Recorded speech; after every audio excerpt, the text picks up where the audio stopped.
Hello everybody, today's marvelous video will be all about the wildly popular prequel series to the Karate Kid movies, Netflix's Cobra Kai. Starting off strong in the year 2018 and spanning over 5+ seasons so far, the show focuses on the lives of Daniel LaRusso and Johnny Lawrence, the original characters from Karate Kid, and the next generation of karate fighters in the San Fernando Valley. The show started off with Daniel as a wealthy businessman who had put karate behind him, but Johnny, who ended up being broke and miserable, restarting Cobra Kai as his dojo. A lot has happened since then, and I mean a lot, but the show is finally at its last arc, with season 6 having 3 parts. The first part consists of episodes 1 through 5 and is already out on Netflix, and boy, there's a lot to unpack there. Part 2 will premiere in November of this year, and it's assumed that the show will wrap up in 2025 with part 3. At the end of season 5, Tory, an old villain from Karate Kid 3 who had shown up and taken over the Cobra Kai dojo, is arrested, and his plans of taking the brutal lessons of Cobra Kai to the world stage through an international tournament called the Saikai Taikai are foiled. However, with him out, the central villain of the series, John Kreese, made a comeback after having gone to prison in season 4, and it goes without saying that when this guy's around, trouble follows. So there's no peace in the valley just yet, and while everyone seems to be preparing for the Saikai Taikai, discontent is brewing around every corner, making the entire situation volatile as hell. On top of all that, the audience gets to know more about the past of the legendary Mr. Miyagi, and it doesn't all seem quite so black and white. Overall, there's a ton of suspense and passion in the first part of the season, which leaves fans hungry for more. Here's a quick recap of everything that happened in season 6 part 1 and an explanation of how it happened. Before we get into our explanation, we have a very small request. If you like our content, please support us by subscribing to our channel. This is a small click for you, but for us, it means a lot. Thank you. Let's begin.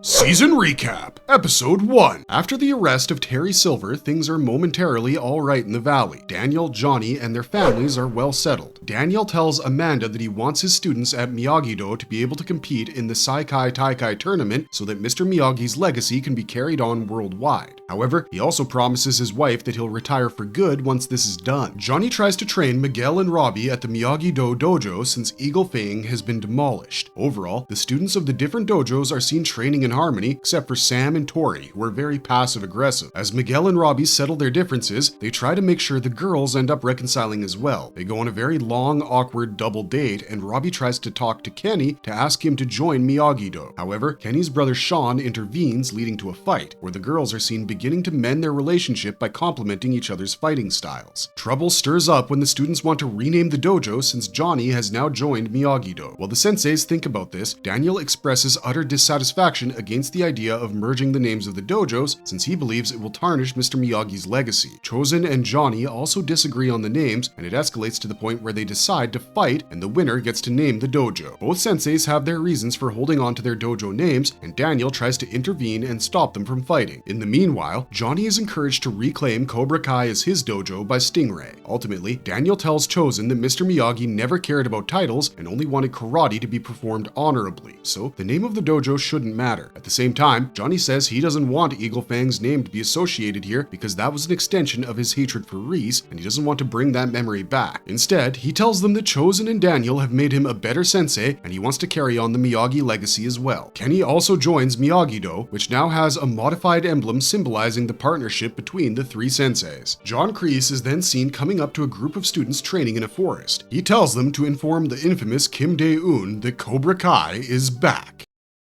Episode 2. The second episode focuses partly on Kreese being given a horrifying test to prove his worth and the youngsters wondering about their futures. There's a flashback scene with Kreese, Terry Silver, and Kim Dae-un when they were young and how Kim Sun-young was a ruthless instructor back then. In the present day, Da-un and Kreese talk about old times, and she points out that despite her grandfather's hard teaching style, Kreese used to enjoy the lessons. She reveals that her grandfather is still alive and that even if she got Cobra Kai to qualify for the Saikai Taikai, winning it would be a different thing altogether. Kim Sung-young refuses to give his blessing to Kreese initially, but then devises a terrifying way for him to prove himself. Kreese goes out to find the Kim family knife, but ends up being bitten by a snake, and as a result of being poisoned, has visions of himself and Silver during their youth, and also of Johnny. Finally, he kills the snake and takes the knife back to Kim Sung-young, who is pleased and lets him teach at the dojo. Miguel plans to go to Stanford, but the money isn't easy to come by for his family. The kids attend a college fair and discuss their college prospects. In the meantime, Johnny experiences financial hardships as well while trying to support the Diaz family, and he tries to find work. Ultimately, he decides to work at LaRusso Auto and is shown doing well while selling a car to a customer. He's welcomed by Amanda and Daniel.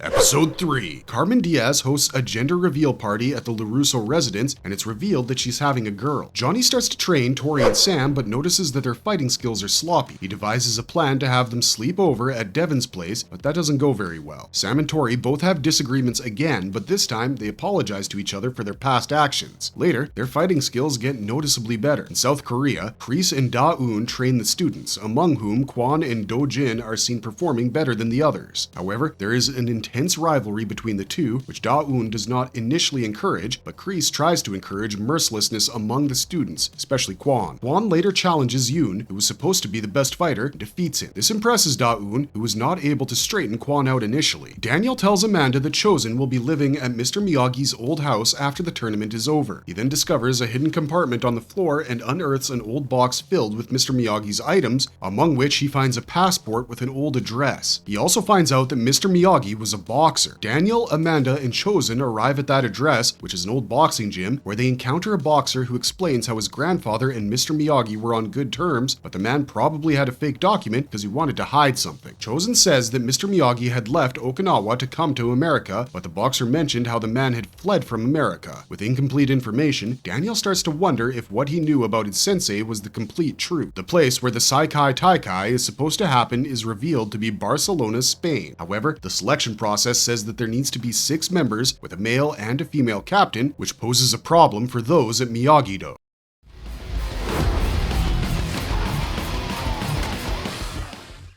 Episode 4. Selection for the Saikai Taikai is in full swing, and the senseis at Miyagi-Do are facing a tough decision about who to send to Barcelona. The first 4 positions are quite obvious: Robbie, Miguel, Sam, and Tory. However, to decide who the other people should be, Daniel invites his old rival Mike Barnes to choose and train 6 students in total. 12 people are chosen to advance to the second round of his training, but ultimately there can only be 6. During the next battle, where the 12 kids have to steal each other's flags, Tory, Sam, Robbie, and Miguel are selected as the first 4 to go to Barcelona. The other students are tied, and therefore their scores would need to be evaluated again. Johnny and Mike have a brief disagreement and fight. After this, Mike declares that there will be a tiebreaker to decide the last 2 contestants, who will be chosen among Dimitri, Hawk, Devin, and Kenny. Ultimately, Devin and Dimitri emerge as the winners, although it's hinted that Devin didn't achieve her win honorably. Finally, the Miyagi-Do has a strong team, but Daniel and Johnny talk about how, despite them being strong, they have no idea who they'll be up against. Fighting positions. Episode 5! The last episode of Part 1 of the Cobra Kai finale season starts setting the scene for the final battle. Tory is seen picking up medicine for her unwell mother when she encounters Chris, who asks her to join his dojo. Even though Tory refuses, Chris tells her that she will never truly belong anywhere except Cobra Kai. She later reveals this to Robbie, who praises her for turning Chris down, and Tory asks him to keep this between the two of them. Daniel and Johnny arrive and tell everyone that the captains will be chosen between Miguel and Robbie for the male position, and Sam and Tory for the female position. Johnny starts to train them in his own peculiar way, which greatly disturbs and embarrasses Daniel. He vents to Amanda about how Johnny is still not used to things at Miyagi-Do, and that his training methods would have never pleased Mr. Miyagi. Johnny has an altercation with Daniel about placing him on duty at work on the day the captains are to be selected. Johnny pulls one over on him by saying that he is technically Johnny's boss, but Amanda tells Johnny that the reason why Daniel has been behaving so oddly was because of Mr. Miyagi's box. Daniel also confronts Johnny about not embracing Miyagi-Do and says that he has been an unprofessional employee. In the meantime, Miguel finds out he's been deferred at Stanford. Tory comes back home to find her mother on the ground and takes her to the hospital. The doctors inform her about a blood clot that her mother is developing. Tory leaves in anger. Robbie tries to call her multiple times, but to no avail. Daniel tries to apologize to Johnny for his behavior, and Johnny says he understands that they're partners at the dojo. Robbie and Miguel start fighting, and even though Miguel scores some early points, Robbie eventually takes the captain position. Tory comes back in the meantime, and her fight with Sam begins. ambulance. During this, the hospital calls and Amanda answers the phone. Tory's mother is no more. Daniel is able to sense the conflicting emotions within Tory and asks Johnny to call off the fight, which again leads to an altercation between the two. In the middle of this, Tory leaves the dojo, and that makes Sam the de facto girls' captain. Johnny also tells Daniel that after they win the Saikai Taikai, he'll be done. Daniel finds out later that Mr. Miyagi had fought in the same tournament as well. As the Miyagi-Do team arrives in Barcelona, having Hawk replace Tory, they're getting ready for the tournament. Just then, the newly formed Cobra Kai team enters along with Kreese, and Tory is seen wearing black Cobra Kai robes next to him.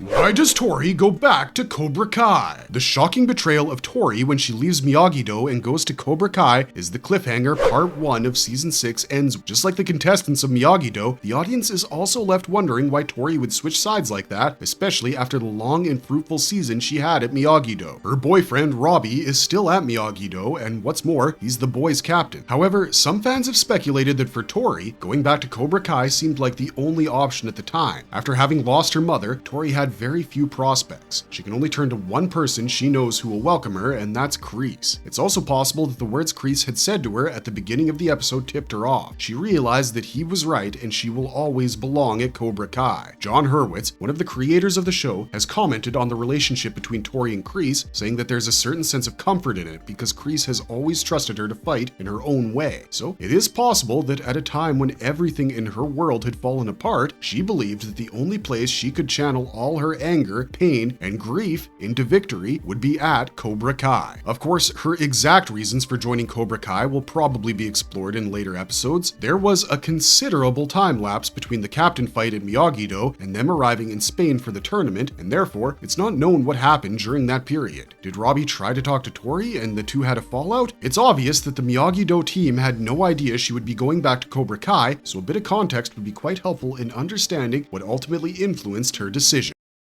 What is Mr. Miyagi's secret? Another big mystery that's been teased in part 1 of the finale is the figure that is Mr. Miyagi himself. Daniel, Amanda, and Chosen discover a box with some pretty weird things, like a passport with the name Keisuke Miyagi, a newspaper clipping from 1947 of the same man having committed a violent crime, boxing gloves, and some coins. As the three of them decide to check out the address mentioned in the passport, they come to an old boxing gym, find out that Mr. Miyagi used to be a silent partner of the gym's owner. It's also hinted that while he wasn't a bad man as such, he is indeed the criminal the newspaper clipping mentioned, and he had possibly stolen something quite precious before fleeing from America. Quite naturally, such a revelation about his mentor makes Daniel wonder if he really knew the man at all. Fans are eager to see how this plots out and affects the wider timeline of the Karate Kid universe.